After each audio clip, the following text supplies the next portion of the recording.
saat ini kita kedatangan tamu yang bernama Pak Ujang atau Nda Ujang. Nah, Nda Ujang, kan kita sering melihat kan di saat orang ada acara tahlilan, kematian dan sebagainya itu, bagaimana pendapat Nda Ujang sendiri tentang yang saya pertanyakan tadi? Oke, terima kasih Uni Kiki, yang itu adalah salah satu pertanyaan yang bagus. Tapi sebenarnya Uni Kiki, saya sendiri tidak bisa menjawabnya dengan detail atau dengan pasti. Mungkin nanti kita bisa bertanya langsung kepada ongku kampung kita. Anda tahu ongku kampung kita bisa menjelaskan, itu ongku Malincayo. Tapi yang namanya kematian, ya menurut saya sendiri Uni Kiki, ya doa yang bisa sampai itu adalah doa anak yang soleh, sedekah jariah, dan juga ilmu yang bermanfaat. Assalamualaikum warahmatullahi wabarakatuh. Waalaikumsalam. Wah, Bu, sehat Bu? Sehat, alhamdulillah. Bagaimana Nda Ujang dan Uni Kiki pada malam hari ini? Alhamdulillah sehat, Ambo. Gini Bu, tadi kami telah tanya jawab atau berdebat sedikit sama Uni Kiki. Tadi Uni Kiki bertanya sama saya masalah tentang kematian, mendoakan orang kematian di rumah, dikasih makan atau sebagainya, apakah itu diperbolehkan? Yang mau saya tanyakan Bu, apakah doa tahlilan yasinan itu apakah membakar mayat dalam kubur? Itu kan Uni Kiki? Iya, betul sekali. Terima kasih atas pertanyaan dari generasi muda sekarang. Itu pertama Nda Ujang dan Uni Kiki yang hadir pada malam hari ini. Assalamualaikum warahmatullahi wabarakatuh. Waalaikumsalam. Tentang masalah ini Nda Ujang dan Uni Kiki, tentang apakah orang atau mayat yang telah meninggal, kemudian orang di belakangnya, orang kampung, orang ramai ini mentahlilkan atau mendoakan atau membacakan Yasin, membacakan Al-Quran. Kan ada juga berpendapat yang mengatakan bahwa orang yang meninggal itu dalam kubur itu akan terbakar. Kan seperti itu. Betul. Pendapat sebagian dari masyarakat kita. Pendapat itu boleh saja berpendapat, boleh-boleh saja. Tetapi kebenaran itu hanya ada di Allah Subhanahu Wa Taala. Sebetulnya saya sendiri tertawa, Nda Ujang. Kenapa nggak tertawa? Kenapa demikian? Kenapa bisa terbakar mayat ini itu? Saya sendiri nggak tahu, karena itu ilmu Allah. Apa orang itu terbakar dalam kuburan? Apa dia sedang kena azab? Apakah dia sedang dihimpit bumi? Saya tidak tahu. Tunggu Bu, itu apakah ada di dalam Al-Quran Bu? Ya gini ya, nanti kita jawab juga ya, Nda Ujang ya. Yang setahu saya, ini yang saya lihat dan saya saksikan, saya ini kan anak pesantren ini. Lebih 10 tahun saya di pesantren, kemudian juga memimpin pondok pesantren. Dikalkulasikan ada sekitar 20 tahun saya memimpin pesantren. Kami di pesantren itu yang paling sering terjadi tantangan itu masalah kerasukan. Santri-santri itu, apalagi santri perempuan itu ya, itu kalau udah dimasuki kerasukan atau halusinasi, orang berbicara ya, itu kadang-kadang 1 orang, 2 orang, bahkan 1 lokal, bahkan 1 pesantren itu bisa kena. Nah, sewaktu itu kesukaan mereka itu berbeda-beda. Ada yang suka nyanyi-nyanyi, ada yang kejang-kejang, ada yang mencarut-marut, Yang parboy. ada yang parboy, berbeda-beda. Tetapi apabila kita akan bertahlil, kita mau baca Al-Quran, Mereka udah ngomong. Apa katanya? Apa yang mau dibaca itu? Apa yang mau dibaca itu? Kan gitu. Orang yang sadar ini nggak akan mendengarkan kata orang itu. Orang langsung tahlil, orang membaca yasin, orang membaca ayat kursi. Mereka kepanasan. Malahan tambah panas tambah tensinya. Tetapi akhirnya mereka sadar juga. Jadi yang takut sama tahlil ini, yasin ini, setahu saya yang saya lihat, saya rasakan orang kemasukan. Orang yang ada setan di dalam. Ada setan di tubuhnya. Belum lagi dibaca yasin, belum dibaca tahlilan, mereka sudah takut. Setan-setan yang ada di tubuh para santri tadi itu. Jadi bukan orang yang meninggal dalam kubur itu ya? Ya itu kan kita nggak tahu. Apa dia sedang kena asap, apa dia segala macam, kita kan nggak tahu. Nah ini menyangkut masalah ini jawabannya terlalu panjang, apalagi ada yang makan makanan di dekat orang tempat meninggal, kemudian ada yasinan, ada tahlilan, kemudian ada doa, kan gitu pertanyaannya. Baiklah, satu persatu kita terangkan ya. Kalau dijawab nanti ada lagi pertanyaan-pertanyaan yang lebih panjang dari Uni Kiki sama Dok Jang nanti sama saya. Sekarang masalah doa saja dulu. Nanti kita gabungkan. Nah, gitu. Kalau ini dulu kalau dijawab sedikit dulu masalah makan-makan di rumah duka itu. Sedangkan orang ini udah berduka, ditambah lagi kita merepotkan menyiapkan makanan, minuman untuk kita. Tapi kita lihat di seputaran tempat kita malah disengaja. Apakah kita boleh mau makan makanan di tempat orang yang berduka? Kecuali kalau aqua gelas saja kita minum, itu cuma basa-basi kan nggak merepotkan. Ada juga orang bilang malah jadi payah ajari. Itulah bahasa Minangnya. Tapi tolong jawab dulu sedikit. Terima kasih Daujang sama Uni Kiki. Saya sekali lagi saya tidak akan menjawab. Sebab kenapa? Jika saya menjawab ada lagi pertanyaan-pertanyaan yang lebih banyak lagi. Sekarang kita masuk kepada doa dulu. Apakah doa itu akan membahayakan kepada mayat sementara tidak ada hubungannya dengan keluarganya? Sebab Abu Hurairah pernah berbicara yang diambil itu dari Abu Hurairah, kemudian dirawikan oleh Imam Muslim. Iza mata ibnu Adam in qata'a amalu illa min salas. Apabila anak Adam itu telah meninggal dunia, maka putuslah seluruh amalnya kecuali 3. Sadaqatun apa? Yang pertama, min sadaqatin jariyatin, au ilmin yuntafa'u bihi, au jadi amal itu sudah putus bagi orang-orang itu. Kalau sudah meninggal, apa ini? Namanya ini, hadis ini, keterangan ini betul adanya.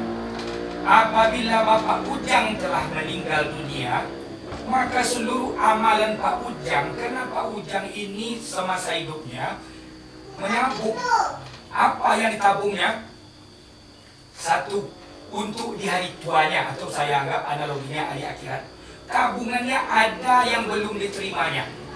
1, apabila dia bersedekah, berwakaf seperti semen, kemudian ada membangun jalan, membangun surau. Selagi jalan itu diinjak orang, selagi surau masjid itu dipakai orang, dia akan selalu mengalir ke Udah Ujang.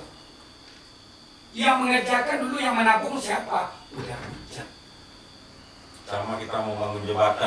Membangun jembatan selagi dipergunakan orang. Yang kedua, Udah Ujang atau Uni Kiki menjadi guru. Apakah guru matematik, apakah guru fisika, biologi, apalagi agama, ilmu yang manfaat, apalagi mengajarkan pertanian, perdagangan yang bermanfaat, itu belum diterima, belum dibawa langsung ke dalam kubur, dan ini akan mengalir selalu. Setelah tidak ada daya lagi, sewaktu lidah tidak bisa bicara, sewaktu anggota badan tidak bisa bergerak, kita sudah dikubur, dan ini akan selalu mengalir. Kenapa? Karena menabung di sewaktu dia hidup. Itu pahala tabungan. Nah, itu pahala tabungan. Yang ketiga, ada punya anak. Kemudian anak ini dididik, diajar yang baik kepada Allah Subhanahu wa taala, sesama manusia. Kemudian anak ini berdoa, dan ini juga tabungan. Nah, betul di sini, tetapi tidak ada sangkut pautnya di sini dengan orang banyak di sekitarnya yang mendoakan. Lantas bagaimana tuanku dengan orang ramai ini? Apakah sampai doanya? Ya, memang betul. Nah, begitu. Ya. Rasulullah sendiri, Daud Jamil. Rasulullah sendiri. Apabila dia pergi ke Baki, adalah makam yang begitu lebar di samping Masjid Madinah itu. Rasulullah itu Daud Jamil sama Diki ya. Istrinya kan ada beberapa. Ada mengatakan 9, ada 11, ada 13. Dan itu kita tidak tahu yang pastinya, sebab ini masih perdebatan. Sewaktu dia tidur bersama waktu dia tidur di rumah Aisyah, itu kata Aisyah, setiap malam di ujung malam Rasulullah pergi ke kuburan ini, kuburan Baki ini. Di Baki ini kan para sahabat-sahabat banyak yang berkubur di sini. Beliau mengucapkan Assalamualaikum ahlat diyar minal mu'minin wal muslimin inna nahnu insyaallah alaikum. Mengucapkan salam itu doa, mendoakan ahli kubur itu bukan ibu bapaknya nggak ada yang kubur sana. Apa nggak sampai? Yang kedua, tanya sama Uni Diki sama Pak Ujang, sholat itu apa artinya secara bahasa? Iya, sholat. Sholat itu doa. Nah, kenapa sholawat itu artinya doa? Sholawat kepada Nabi artinya doa untuk Nabi. Nabi itu masih hidup apa udah meninggal? Sudah meninggal. Sudah meninggal, kok didoakan juga? Salah kita. Rasulullah itu sudah meninggal, selawat kepada Nabi itu doa untuk Nabi. Untuk apa dipikirin Nabi? Nabi sudah maksum kok. Nabi itu sudah terpelihara kok, doakan diri aja sendiri yang didoakan. 2. Sholat jenazah. Artinya mendoakan jenazah. Sholat jenazah ini berapa takbir? Ada 4 kan? 1. Setelah takbir pertama baca Al-Fatihah. Setelah takbir yang kedua baca selawat. Setelah takbir yang ketiga doa untuk mayat tadi.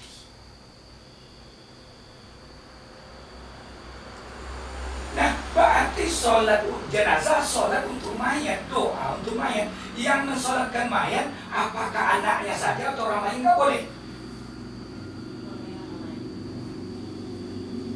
Kalau seandainya terbakar dia, sewaktu dia dalam keranda itu, orang mendoakan bersama-sama, sholat bersama-sama, udah terbakar mayat itu dalam keranda. Mungkin udah jikrak-jikrak, kena kepanasan. Apa dia masih hidup? Enggak, sudah meninggal kok. Jadi itu salah ya, Bu ya?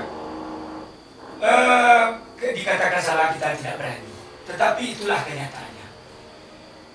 Doa bahkan itu wajib bagi seluruh negeri atau desa atau negara atau provinsi. Seandainya ini tidak disolatkan, maka berdosalah negara ini.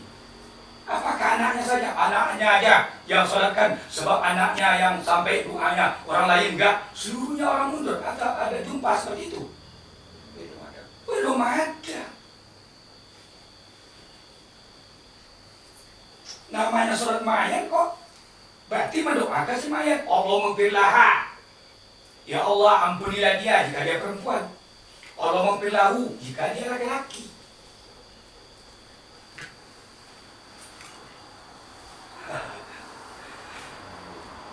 Nah, gini ya. Jadi mayat itu setahu kita dia mengharapkan pahalanya sewaktu dia menabung dulu jika dia punya tabungan. Kalau dia nggak punya tabungan, lantas siapa lagi? Dia bermohon kepada Allah azab ini diberhentikan. Tetapi apa boleh buat? Nggak ada lagi perkenankan doanya orang yang sudah meninggal. Harapannya satu-satu masyarakat umum inilah yang mendoakannya, apa keluarganya, apakah dari keluarga ibunya, apa dari keluarga anaknya, orang masyarakat biasa, orang mana-mana, mengharapkan pertolongan Allah dengan permintaan orang-orang tadi. Apakah tidak sampai? Ya sama dengan sholat jenazah tadi, sama dengan doa untuk Nabi. Allahumma sholli ala sayyidina Muhammad wa ala ali sayyidina Muhammad. Ya Allah, selawatilah Nabi Muhammad, beri keselamatan dan keluarga-keluarganya. Semuanya sudah meninggal. Ya mungkin barangkali untuk doanya Uni Kiki ya, sama Pak Ujang, dan saya pun tidak bisa menganggap saya paling benar. Sebab ihdinas siratal mustaqim, jalan yang betul itu ada di sisi Allah Subhanahu wa taala. Ya untuk sementara waktu ya Ujang, di lain kali nanti kita sambung lagi. Ya, kalau saya pribadi terima kasih yang sebesar-besarnya, sangat memuaskan sekali ya jawaban dari yang kami tanyakan tadi. Alhamdulillah kami generasi muda dan rupanya kami tidak salah bertanya ya Kiki ya. Udah bertanya sama orang yang tepat dan mungkin kami bisa nanti pilih-pilih mana yang betul mana. Tapi kami rasa pertanyaan tadi cukup memuaskan lah. Gitu ya Kiki ya. Jawabannya yang sangat memuaskan lah. Terima kasih waktunya untuk kita ya Ujang ya. Nanti di lain waktu mohon dibantu penjelasannya yang tertunda tadi ya Tuanku. Tolong disediakan waktunya untuk kita semua di sini. Cukup. Terima kasih. Insya Allah nanti